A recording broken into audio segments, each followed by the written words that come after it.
Continuamos en Upao Noticias, siempre en vivo, por la señal digital HD 3.1 y por el fanpage Vive Upao TV. Vamos ahora, como lo habíamos anunciado al presentar el programa, a conversar. Siempre nuestro compromiso como medio de comunicación, darle un enfoque a las noticias desde la parte académica, como es nuestro estilo en Upao Noticias. Y para ello hemos invitado el día de hoy a un destacado docente, quien ya ha tenido en reiteradas oportunidades la ocasión de ilustrarnos en temas vinculados al derecho constitucional, como es el doctor Roberto Palacios Brand. Y ahora conversaremos de lo que significa, qué es una asamblea constituyente. Sabemos que esa propuesta el presidente de la República la presentó en su campaña presidencial, el profesor Pedro Castillo, luego dijo de que ya no estaba dentro de sus propuestas como una prioridad de implementar o de convocar a una asamblea constituyente, y nuevamente en las últimas semanas ha sido pues materia de discusión un proyecto de convocar a un referendo para que, según lo han dicho el Ejecutivo, sea el pueblo el que decida si es que desea pues una nueva constitución que será elaborada, redactada por una asamblea constituyente. De esto conversamos enseguida con el doctor Roberto Palacio. Doctor Palacio, bienvenido a Upao Noticias. Muy buenas tardes. Muy buenas tardes, Beto. Un saludo especial a todos tus televidentes que nos escuchan y nos ven. Gracias, doctor. Ya en una oportunidad hemos abordado este tema, pero a veces la memoria es muy frágil porque ha pasado buen tiempo, que el presidente dijo que iba a desistir de esta iniciativa que fue prácticamente emblemática para él en su campaña presidencial. Sin embargo, nuevamente se ha puesto sobre la mesa y es materia de debate ahora a nivel nacional, y obviamente que está generando nuevamente mucha polarización y enfrentamientos en la sociedad. Y siempre nuestra misión es pues darle una orientación académica nuestros televidentes e internautas, doctor Palacios, para enfocarnos en el tema: ¿qué es una asamblea constituyente y cuál es la razón de ser de ella? Muy bien, Beto. Primero creo que deberíamos recordar algo que todos repetimos, pero que a veces no nos percatamos de la importancia. Que la Constitución Política del Estado, llamada también Pacto Social, Carta Fundamental, Ley de Leyes, es la norma fundamental y de la más alta jerarquía dentro de nuestro ordenamiento jurídico. Pero para entender por qué tiene esa característica la Constitución de ser la ley de más alta jerarquía y suprema, creo que debemos explicar las razones por las que tiene esa característica. Y una de esas características, Beto, tiene que ver por su origen. El origen de la Constitución es producto del poder constituyente, que a diferencia del poder constituido, el poder constituyente es el poder creador, el poder fundante de un Estado, y lo hace a través de la Constitución. La Constitución, entonces, es fruto del poder constituyente cuyo poder reside en el pueblo, pero es el pueblo el que a través de sus representantes se dan su nueva Constitución. Y los nombres que reciben ese agrupamiento de los representantes del pueblo para darse su Constitución pueden recibir el nombre de Asamblea Constituyente, como tradicionalmente lo tenemos, y así ocurrió con la Constitución del 79 y 78, cuando se convocó, o Congreso Constituyente en la época de Fujimori con la Constitución de 1993. Ahora bien, he dicho de que este es fruto del poder constituyente. El poder constituyente es el poder originario, es el poder que va a crear o refundar un Estado. Es el que va a establecer la forma como nos vamos a organizar, estructurar y funcionar como Estado, y además va a reconocer y garantizar los derechos fundamentales. Y los poderes constituidos son los que crea y reconoce el poder constituyente. Por ejemplo, los poderes clásicos, legislativo, ejecutivo, judicial, los órganos constitucionales autónomos, como la Defensoría del Pueblo, el Ministerio Público.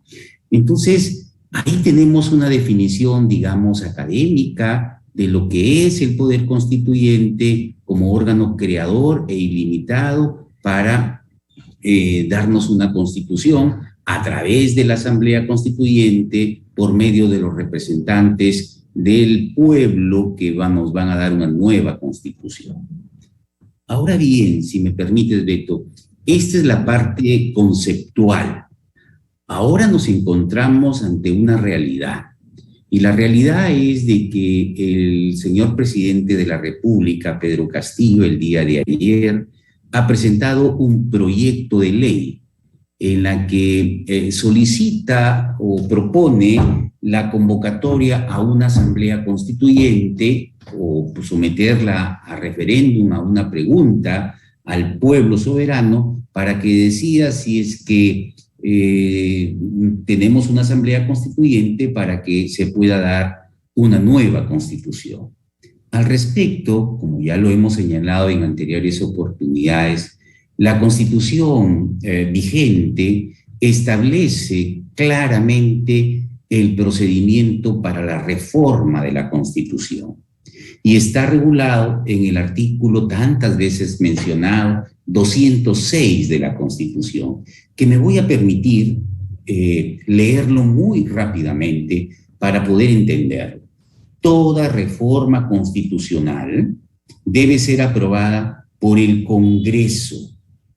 Toda reforma pasa por el Congreso de la República y tiene dos opciones: con mayoría absoluta del número legal de sus miembros y ratificada mediante referéndum, es decir, 66 votos más referéndum.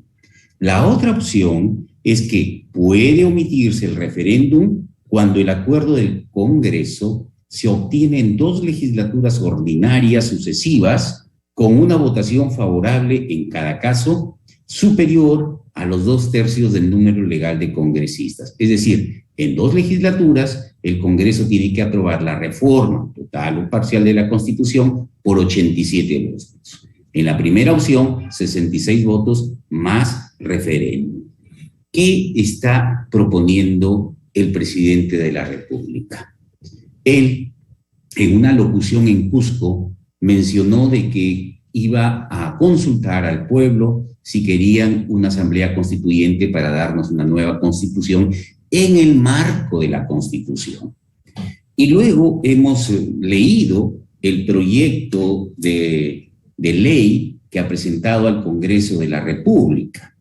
Y en el artículo 1 del proyecto de ley establece: el objeto de la reforma constitucional es autorizar al presidente de la República a someter a referéndum de conformidad con el procedimiento establecido en el segundo párrafo del artículo 206 de la Constitución Política. Esto es, el mismo proyecto de ley establece que la reforma de la Constitución tiene que hacerse siguiendo el procedimiento que establece el 206 en la segunda parte. ¿Qué significa eso? Que puede hacerlo a través de la aprobación del Congreso en 2 legislaturas con 87 votos, evitando el referéndum.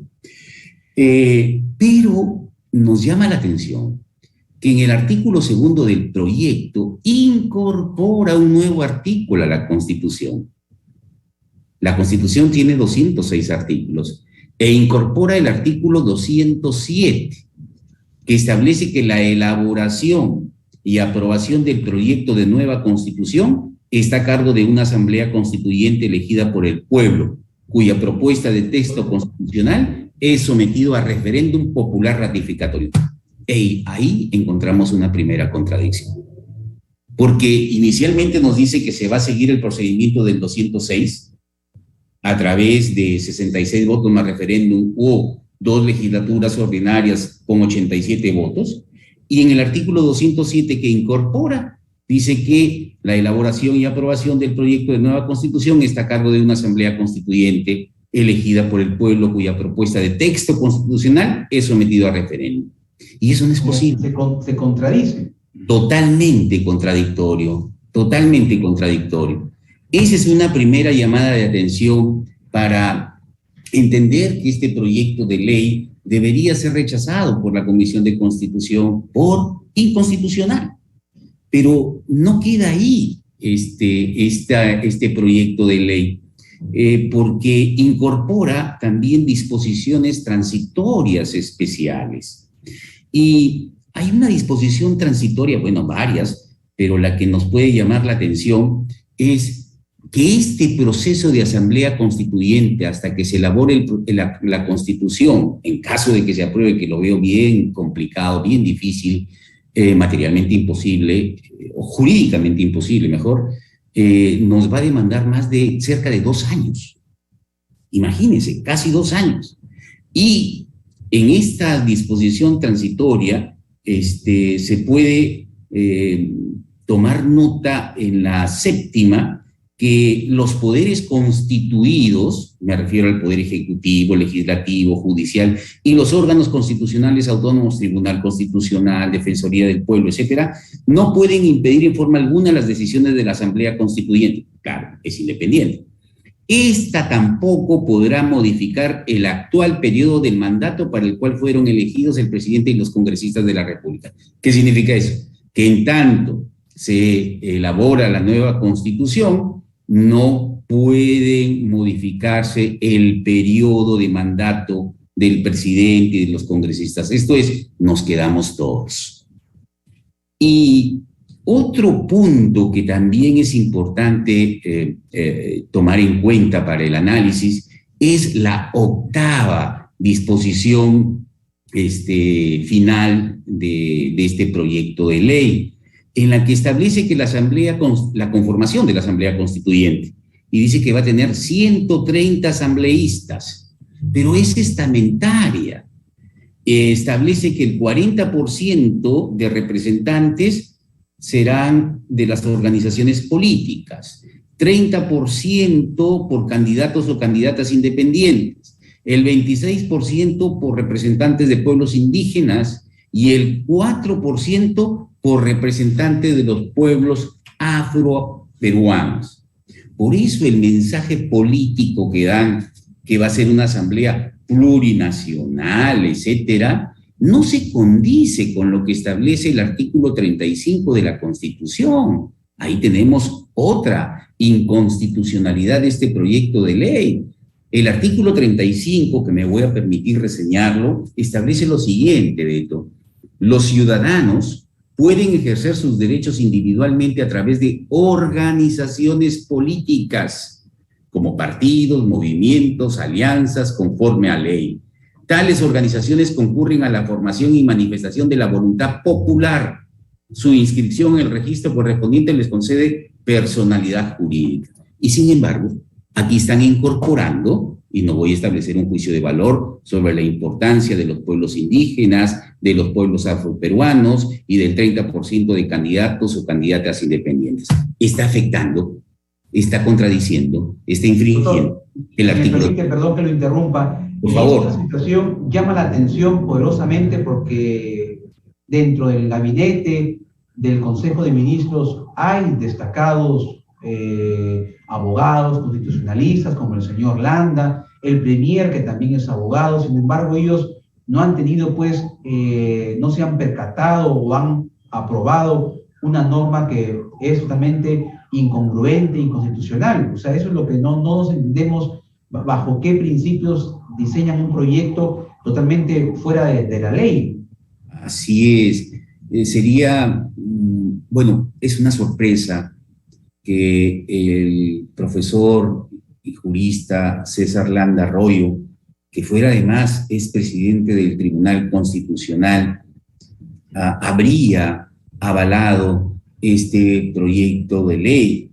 Y aquí tenemos responsabilidades, como lo establece la Constitución, por infracción a la Constitución, porque estaría avalando este proyecto de ley en el Consejo de Ministros, salvo que se haya abstenido, y bueno, si se ha abstenido tendría que posteriormente presentar su renuncia. No sabemos eso. pero sí es bastante preocupante que en especial este constitucionalista tan conocedor de estos temas esté avalando o estaría avalando este proyecto de ley a todas luces inconstitucional, por contravenir el artículo 206, por contravenir el artículo 35, como lo acabo de reseñar.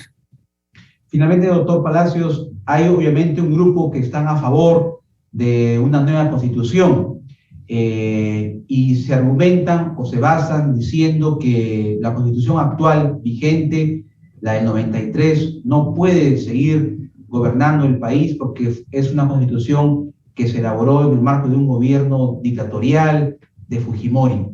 ¿Usted comparte ese análisis que hacen este grupo de personas, de líderes de opinión que no aceptan o que muestran su rechazo a la constitución vigente? Ya sobre esto el Tribunal Constitucional se ha pronunciado a propósito de una demanda de inconstitucionalidad para dejar sin efecto la Constitución del 93 hace muchos años, promovida por el doctor Alberto Borregaduría.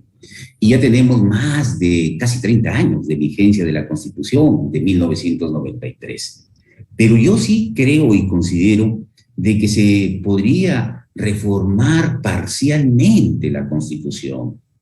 Hoy estamos viendo preocupados cómo la causal de vacancia por incapacidad moral permanente está siendo tomada por el Congreso para vacar al presidente de la República. Hemos tenido los casos de Kuczynski, que no se concretó por la renuncia, hemos tenido el caso de Vizcarra, ahora con Pedro Castillo. Bueno, ahí tenemos un punto para ver la reforma de la Constitución. Otro punto tiene que ver las relaciones con el Poder Ejecutivo y el Poder Legislativo, que cada vez son más tirantes, que hacen ingobernable al país. Otro aspecto que se podría estudiar es la forma de elección de los magistrados del Tribunal Constitucional. O sea, en resumen, hay puntos concretos y puntuales sobre los cuales nos podemos focalizar para revisar la Constitución. Y si quieren, el régimen económico también, con el cual yo no tengo mayores objeciones, salvo una mayor presencia del Estado en su rol subsidiario, es verdad, pero tomando en cuenta de que somos un Estado social de derecho y por ende la obligación del Estado es el de generar o de promover, incluso de implementar las condiciones materiales para que nuestros ciudadanos puedan encontrar su bienestar, infraestructura, salud, educación, etc. En resumen, considero que las reformas pueden ser focalizadas. Bien, le agradecemos, doctor Palacios, por su análisis, siempre importante tener un enfoque académico. Nos hemos llevado más del tiempo establecido, pero creemos que ha sido necesario y preciso poder abordar un tema tan importante de actualidad para que nuestros televidentes e internautas tengan una visión amplia, académica, de acuerdo a nuestro marco jurídico. Muy amable, doctor Palacios, muchas gracias. Muchas gracias, Beto. Felicidades. Vamos a ir a una pausa y regresamos con más información en UPAO Noticias. Okay.